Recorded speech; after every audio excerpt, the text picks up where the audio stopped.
Okay, so the ones that are underlined are the heme-dependent enzymes. They contain the molecule heme. Right?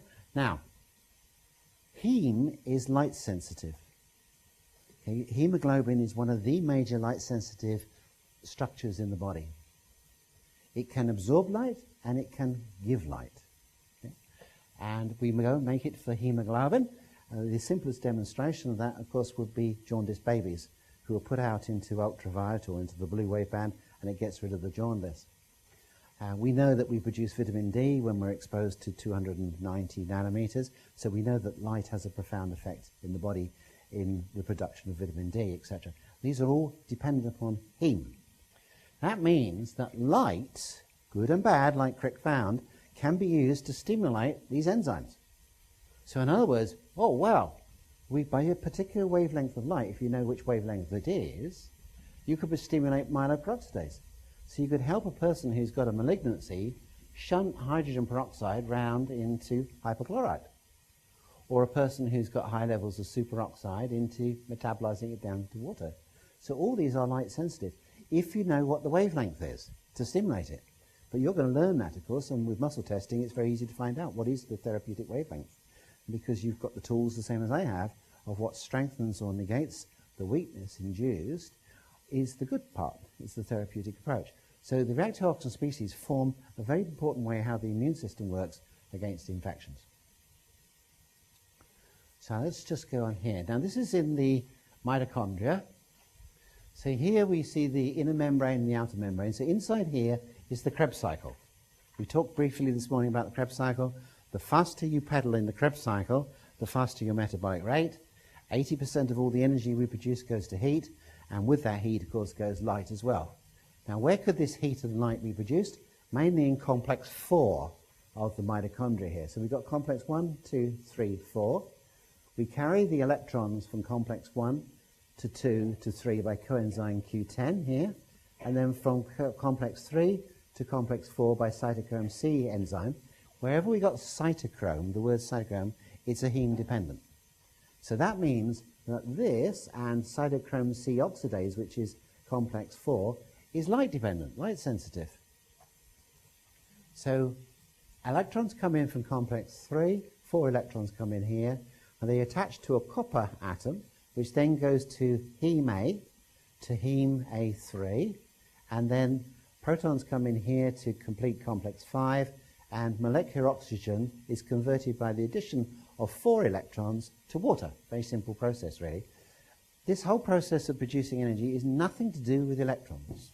We don't need electrons, they're a damn nuisance. They're going to oxidize things. You know, the whole purpose of this is to produce protons. Okay, if you have a hydrogen, you have 1 electron and 1 proton. And what happens in the electron transport is we pop in protons. This is what is a proton pump, which makes the ATP at the end of the day in complex 5.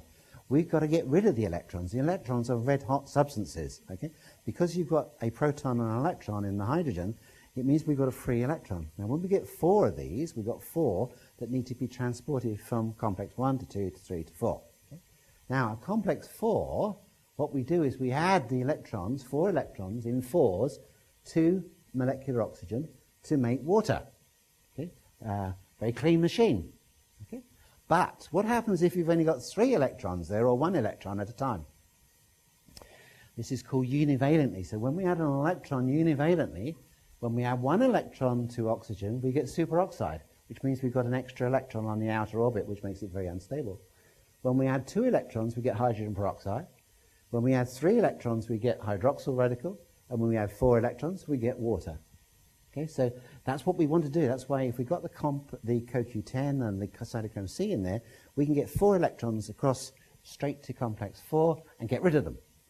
But if it's happening so fast and we can't transport those, and we haven't got the right heme molecules in there, we may get 1, 2, 3, 4, but not all at the same time. That means we're generating a certain number of reactive oxygen species in between. And those are the danger ones, because we've got to get rid of these. And we've got to get rid of them by superoxide dismutase, by catalase peroxidase, glutathione peroxidase, or our antioxidants. So I thought, if this is the case and these heme molecules are light sensitive, how do we determine which light is a good one and which is a bad one? And what I decided I would do is to make a complete range of 300 or so single monochromic colours. And that took ages to test with patients, as you can imagine, wore me out as well as the patient. So I decided, right, let's have a look. Let's push it to 5 nanometers. That would be 2.5 each side. So we had, say, 500 nanometers, and we could go to 502.5 on one side and 497.5 on the other. And then we hit, you know, a little bit of a broadband.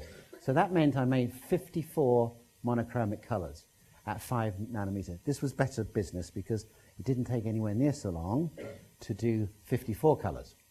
So this is where we started, 645 to 770. That's red. Remember I told you that's red, red, red, red, red? And then just watch the differences here. We're now going into orange, 640 as we go down. 610 is distinctly orange. And then we get a lighter orange at 605, 600, 695. Yeah, we're into yellow. Okay, so clear yellow there. By the time we get to 590 from 595, we're getting a touch of green in there already. And of course that's increasing.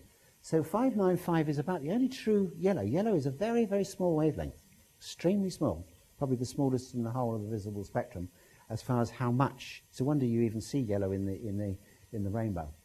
Now if we go on through the greens, see how many greens there are. And this is an interesting point as well, critical point. 505 is turquoise green.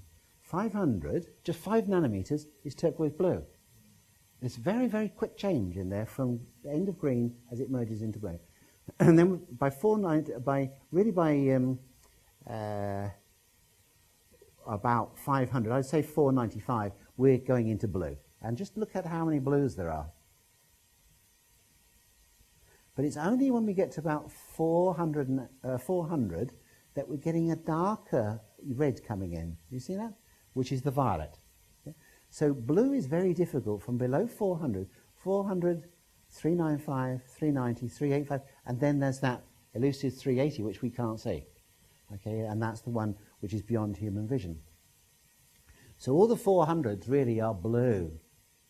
And according to Newton, there was this mystery substance called indigo in between from blue, which is extremely difficult if you look at a rainbow to detect. And nobody really knows where it begins and where it ends. And it's dubious if it's a real colour. According to Newton's linear theory, is that when the light went through the prism, 7 colours came out. When he took each of those colours individually and put them through a second prism, they all came out at a different angle. And that's why he said there were 7 individual colours and not 6 or 3 or whatever the case was around that particular time. But it's difficult to say at what point here. You know, you could say probably about 450 onwards, it's getting a touch of red in there. See, very, very small amount of red. So that I would call is more the indigo. So true blue would be the 400 to 450 or so. Now, the next thing was to stop wearing us out.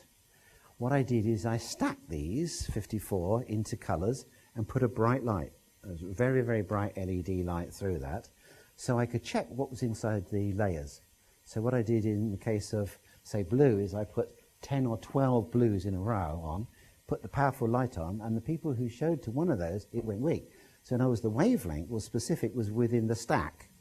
So by blending them then and layering them, what I was able to do is to produce 7 acetates, which is now beginning to talk, because it's much quicker, of course, to do 7 acetates. So these 7 acetates were red, which covered us right the way from 645 to 770.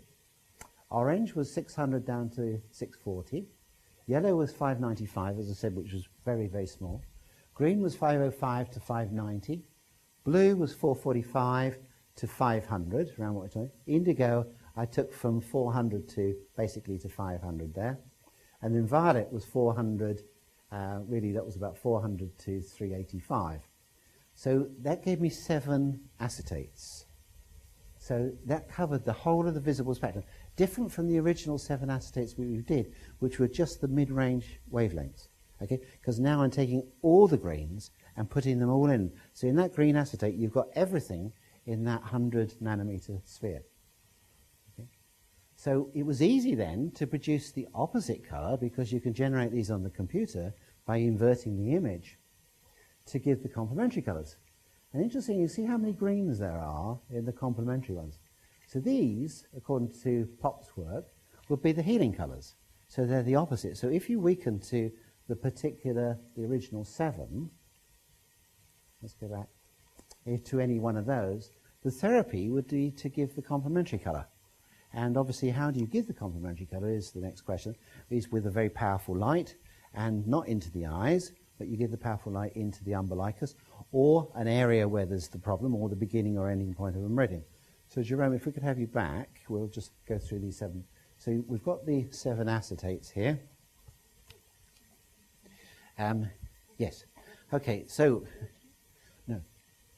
So what we're going to do is we're going to, we produce these on the sheets. To make an acetate, you have to first of all, to make a laminate, you have to first make an acetate. So they have to be produced on the printer to make the colours. Okay? You then have to cut them out individually, and then you put them in a laminating pouch. Okay?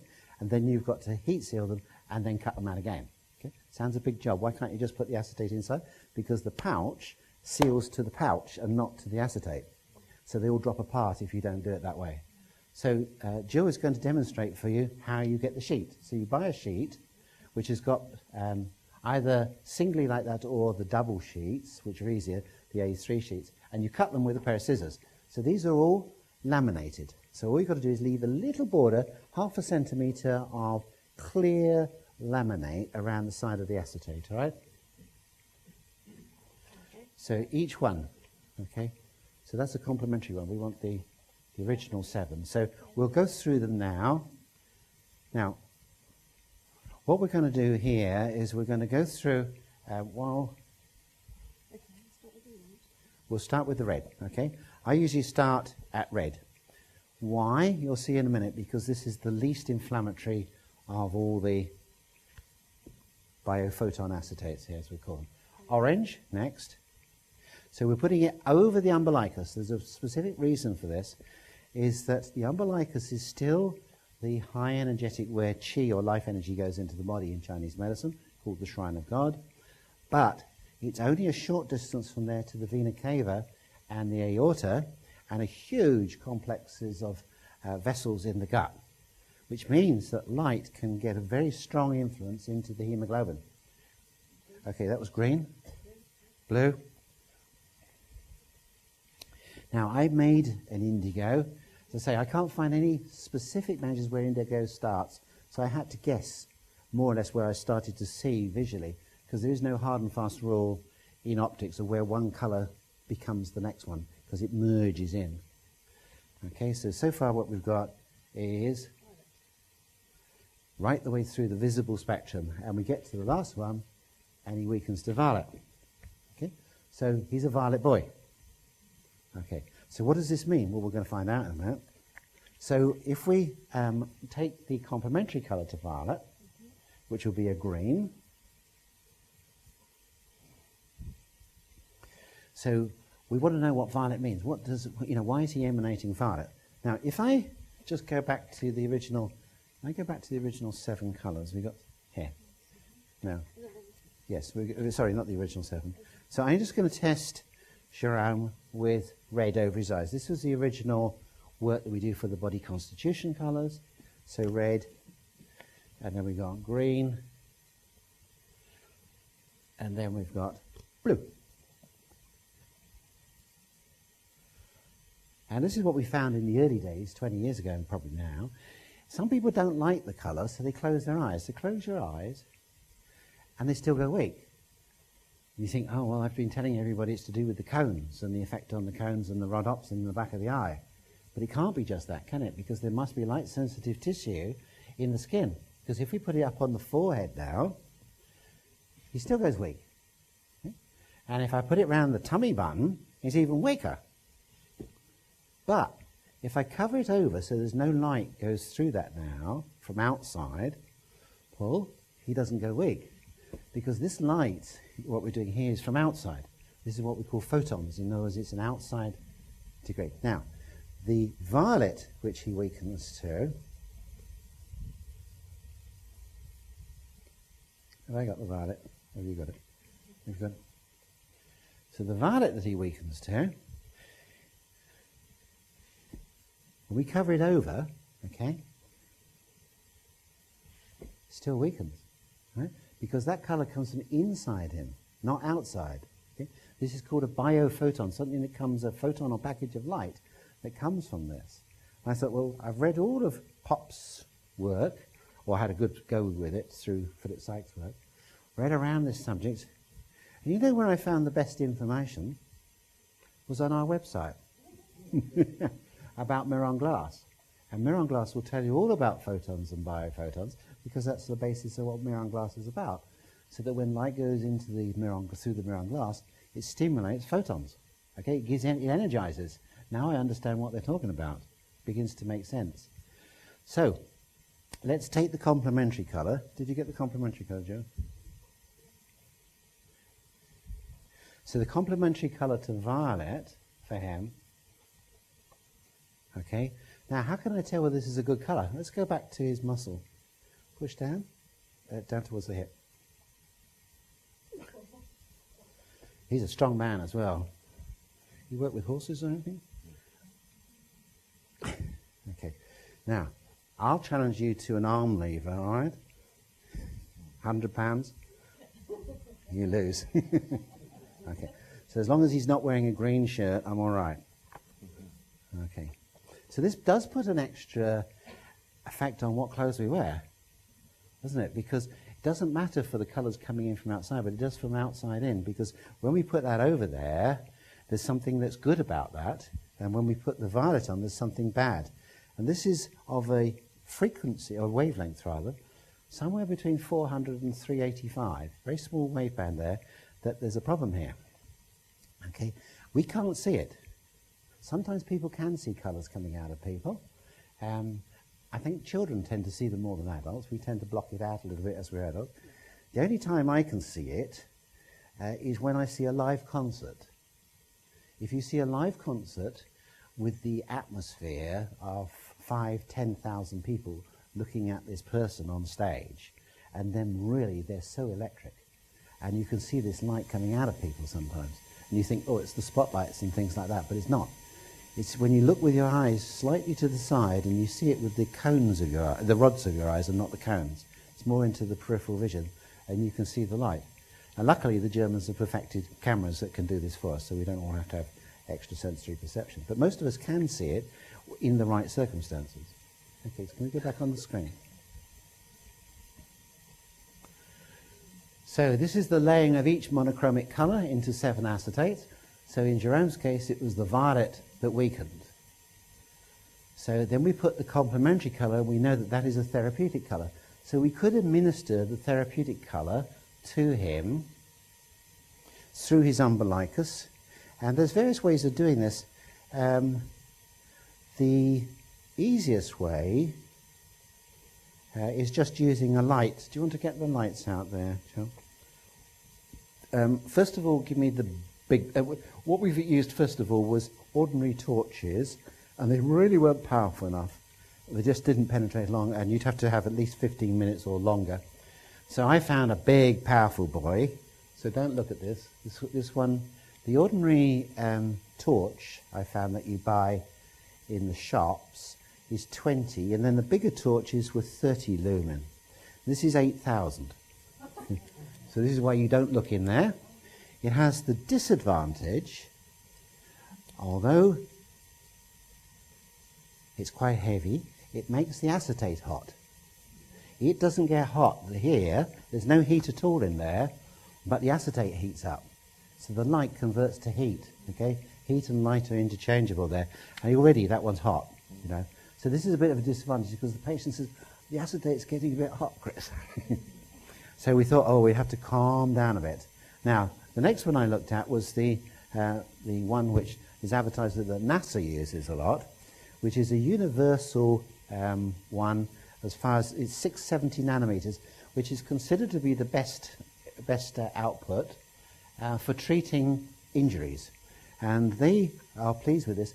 So when their guys go up into space and they injure themselves, they've got no doctor there or medicine, so they use light.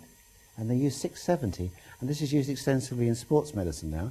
So this one Should work. Yeah, battery's gone flat on that one. This is the problem with these very high, this is called a quantum warp 10. The problem with this, it runs the battery out quite quickly. It's 670, so it's almost like a laser, but it's within the visible spectrum, but it does tend to drain the battery through.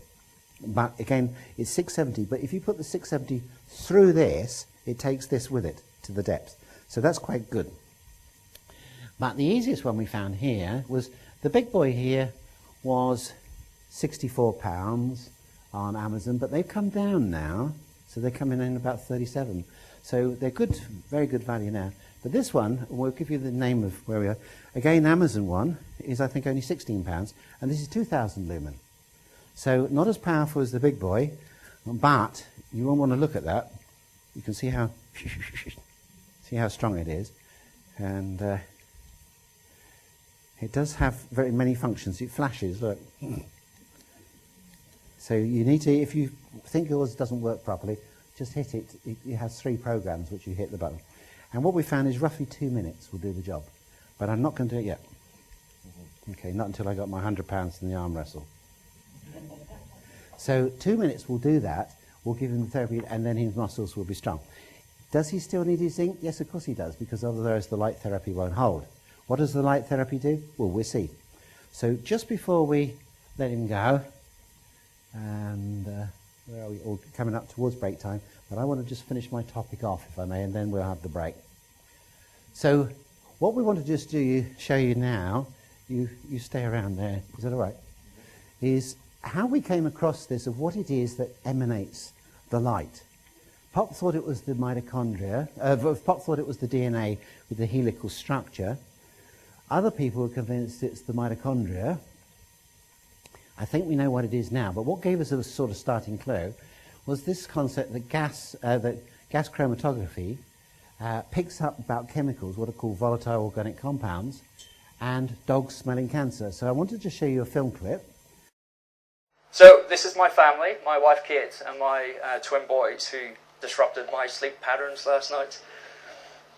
18 months ago, Kate was taken into hospital with stomach pains. And 12 hours later, she had surgery on what turned out to be stage 4 colon cancer. Now, afterwards, we found out about the statistics. Stage 1, 90% of people survive. Stage 4, 6% of people survive. So basically, early detection saves lives. This is why it matters. Can we use chemicals to detect disease? The idea actually goes back to the ancient Greeks. They used to smell the breath of patients as part of their diagnostic workup. A couple of times a year, you will often see stories about dogs who can detect illness from their owners. There's an example I got from Wired. I hope you don't mind me using the photo. This is me asking for permission now. So a wonderful story of this lady Claire and Daisy the Red Labrador. Daisy started to act strangely, behaving anxiously around Claire, pawing at her. And Claire wondered what was happening. This behaviour didn't go away from the dog. And after a couple of months, Claire went to get a checkup. She then had a biopsy on what turned out to be breast cancer. But because it was caught early, they were able to do something about it. And this is genuinely true because your body metabolizes all the time. Normal cells generate chemicals, which then evaporate into the air. Cancer cells, because the metabolism is slightly different, they generate different chemicals. So it's these different chemicals that we look for to try and diagnose. This is a wonderful example. This is McBain, the dog, over at Penn Vet. In each of these containers is a tissue sample. McBain's very quick. When he gets to the tissue sample that is present with ovarian cancer, he stops and immediately gets that feedback there. And dogs can do this with amazing accuracy. McBain is able to detect ovarian cancer with 90% accuracy. So this is fantastic in terms of demonstrating the proof of principle that it can be done. The challenge in a diagnostic setting is how you scale up that type of solution. They've devised a machine the size of a thumbnail, which fits into your computer, and what you do is you blow in a bag, like a breathalyzer bag, and on the screen will come up to 200 chemicals in your breath. And this machine can measure 2 parts per billion of a concentration of a volatile organic compound, in other words, some substance which potentially could be related to cancer. Because obviously Billy's interest here was with his wife having stage 4 cancer and it not being detected. And he wanted to know why was it not detected? What were the signs? Something must have been an indication that there was something was going wrong. So these substances are called volatile organic compounds. And this will be, big time in probably 5-10 years' time, be massive, because you'll go to the doctor and he'll just ask you to blow in a bag and he'll tell you what's wrong. Which is rather frightening, really, isn't it? But 2 parts per billion is pretty impressive, isn't it, as you imagine? Because all the gas chromatography before was 1 part per billion. But dogs can do 3 parts per billion. So 1 part per 3 billion. So 1 part per 3 billion. Okay? They're better than any machine. So you just want to bring your dog in and run it around the patients. It's called a lab test if you use a laboratory. So take the dog into the treatment room and get the dog to sniff over you, okay, over the patient. So that's got dogs smelling cancer. Now, we use a lot of these chemicals already in our tests. We use ethanol, and we use methanol, we use formaldehyde and malonaldehyde. We use ethane, you remember ethane gas, for omega-3 deficiencies. There's a lot of these that we already use. But this will actually do it in a clinical setting where you can verify the results of the AK using the markers with the machine. So I think it's a sort of machine that we'll all be working with in a matter of a few years' time. So the next question is, what is it? Is it a volatile organic compound? So when the violet color weakens, does this mean it's ethane gas or methane gas or something coming out? The answer was very promising, no. The first ones or two we thought, this is ethane, and then another person it will be blue, and another person red, and so on. It wasn't consistent enough. There's only one thing that's consistent, and that, as we'll see, is the free radicals that the body produces, which lead towards the breakdown of the tissue, which emanates these substances as a result. So when the mitochondria start to deteriorate and the heme breaks down in cytochrome C oxidase complex 4, it produces carbon monoxide and then cyanide. And this is the gases that the machine picks up. It doesn't pick up the cause. The fundamental cause of all these is the inflammation generated by the free radicals. And each oxygen species gives off a different color. Isn't that interesting? Some give off indigo and some give off green. So just before we move into that, let's have a look at another use of dogs there.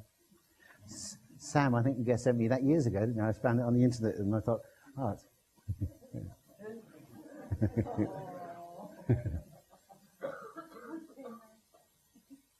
So biophoton color. Oh, that's the other thing we got. Now, how does this fit into what we did with the definitive meridian? The biophoton color is the same as using the definitive meridian. So when we weaken to the violet here, and if we cross-check the violet now to the liver, which was your meridian, we see that the two are the same thing. So you can use the liver or you can use the color. The advantage of the color is we're going to move colors. So when we fixed his mauve, when we fixed his violet, he'll move perhaps to another one. Okay, so this is really important, isn't it? Because what we want to be able to determine is where do we finish the job? We finish the job when he doesn't weaken to any of the biophotons. Right? Whereas with the meridian, once we fix the meridian, we can't do anything with it. So positive biophoton challenge will cross-therapy localize to the definitive meridian. So, yeah, that's not one. So the cause of the biophoton color emissions, the dreaded reactive oxygen species react with heme compounds in the mitochondria to emit various biophoton colors. Okay? So as the superoxide, as hydrogen peroxide and so on, reacts with the heme molecule, it gives off, because it both absorbs light and also emanates them off. And here's the key. So superoxide anion is red, hydrogen peroxide is orange, hydroxyl radical is yellow, singlet oxygen is green, nitric oxide is blue, hypochlorite indigo, and peroxynitrite violet, in the way the body makes them. Isn't that interesting? Red to violet, just in the way the chart I showed you, how it actually makes the reactive oxygen nitrogen species. So how do we use that for testing? We make superoxide with superoxide and NADPH. Hydrogen peroxide, we use hydrogen peroxide. Hydroxyl radical is superoxide, NADPH, and hydrogen peroxide. Single oxygen is hydrogen peroxide and hypochlorite. Nitric oxide is nitric oxide. Hypochlorite is hydrogen peroxide and NADPH, or you can use hypochlorite itself. And peroxynitrite is nitric oxide and superoxide. So have you got the markers there? So within, I think it's 5 markers Jane's made up for us, we can tell all the reactive oxygen species by just combining them in the way that's there. So what we're going to do is we're going to, with you, we'll just quickly run through those. So if you give me superoxide and NADPH, so this will be testing Jérôme for superoxide. So no. So now give me hydrogen peroxide. So H2O2. No. So now I put hydrogen peroxide and superoxide and NAD for hydroxyl radical. No. Give me hypochlorite. So that tests me for hypochlorite. And then hypochlorite and hydrogen peroxide for singlet oxygen. Good. And then nitric oxide. So nitric oxide. And then nitric oxide and superoxide, NADPH, together. In other words, the dreaded hydroxyl peroxynitrite. Right. So that verifies his violet indicates he's producing peroxynitrite, which is a very inflammatory reactive oxygen species. So he needs help. Okay? Because if we don't get rid of that, then we've got problems. Okay? So how do we get rid of that? In the standard way, we take him through the eye positions, eyes into distortion, and find out what will negate it. So shall we do that? Okay, so we need a composite. So let's do a composite of minerals first of all, shall we? So what I'm going to do is I'm going to use the violet. This speeds it up so much quicker. Have you tried this in your class? It's so fast, isn't it, when you actually do it with just the set? Because we did it 2 weeks ago, and quite a lot of people have written to me from Ireland saying, yeah, fantastic. Vitamins. So we're using composites just to see what happens here. Coenzymes. So he strengthens the coenzyme. Stop. Okay, coenzymes now. Find me a coenzyme. Let's do pyridoxal 5-phosphate. It's a popular one, isn't it? It's probably more popular than, or more common than any others. Just a clinical pearl on that one, pyridoxal 5-phosphate, is we tend to test the liquid one and the capsule separately. This is why in the product kit we do both. It's only that one which shows up like this. The other ones don't do it, but he doesn't show anything. So adenosylcobalamin. Let's do the popular ones first, and then we'll do methylcobalamin. Okay, right. Shall we give me thiamine next? Or thiamine pyrophosphate. B1. Okay, now give me CoQ10.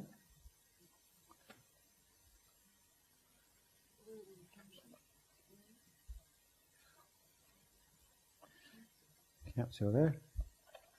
Okay, right, give me biotin.